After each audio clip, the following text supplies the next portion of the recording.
এক ক'ব পাৰোঁ দুখ আৰু সুখৰ বাৰ্তা লৈ আনিছে। এই ক্ষেত্ৰত আজিৰ যি দুৰ্ঘটনা, এই দুৰ্ঘটনা খালি আমাৰ অসমৰ ক্ষেত্ৰত নহয়। এই মুহূৰ্তত আপোনালোকে দেখিছে যে গোটেই ভাৰতবৰ্ষৰ ভিতৰত দুৰ্ঘটনাৰ কাৰণে প্ৰতিজন মানুহে দুখ প্ৰকাশ কৰি আছে। একেবাৰে পুৱাৰ ভাগত বছৰৰ আৰম্ভণি 12জন মানুহ আমাক এৰি থৈ গ'ল।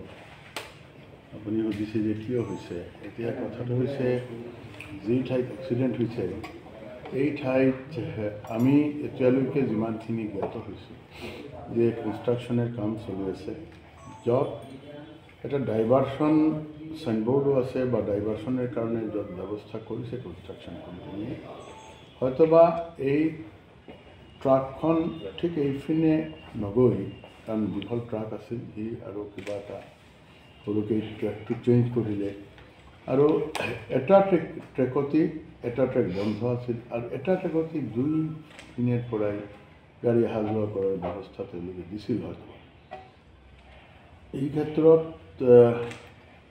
বাছটোৱে হয়তো বা পুৱাৰ ভাগত ভালকৈ লক্ষ্য কৰা নাই, বা হয়তো বেছি স্পীডত আছিল, বা ট্ৰাক বেছি স্পীডত আছিল। যিটোৱেই হওক, কিন্তু এনেকুৱা নিয়ৰ পৰা নাছিল, এনেকুৱা যে খুব ফগি ৱেডাৰ এনেকুৱাও নহয়।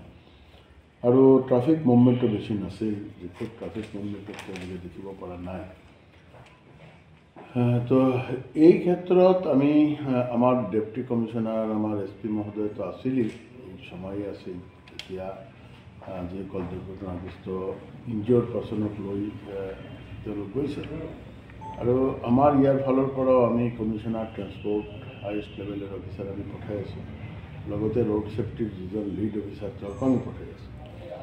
এই গৌৰৱ উপাধ্যায় আৰু অংকুৰজন দুগৰাকী গৈছে, আৰু লগতে NHIDCLৰ যিজন এই অঞ্চলৰ যিজন দায়িত্বপ্ৰাপ্ত বিষয়ববীয়া তেওঁকো লগত লৈ গৈ আছে।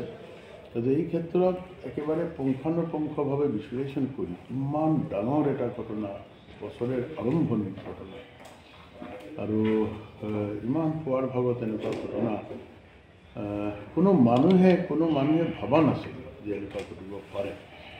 এই ক্ষেত্ৰত আমি আমাৰ ফালৰ পৰা যি ব্যৱস্থা ল'ব লাগে আমি গোটেইখিনি ব্যৱস্থা ল'ম। হয়তোবা আমি প্ৰয়োজনে আমি FIR প্ৰদান কৰিম, যাতে সঠিকভাৱে এইটো কাৰ দোষ কাৰ গুণ গোটেইখিনি যাতে ওলাই আহে। আৰু নিশ্চিতভাৱে ইমান ডাঙৰ এটা ঘটনাৰ আমাৰ এই মুহূৰ্তত পাব লাগে আৰু কি থাকিব পাৰে, পৰম পিতাৰ ওচৰত প্ৰাৰ্থনা কৰি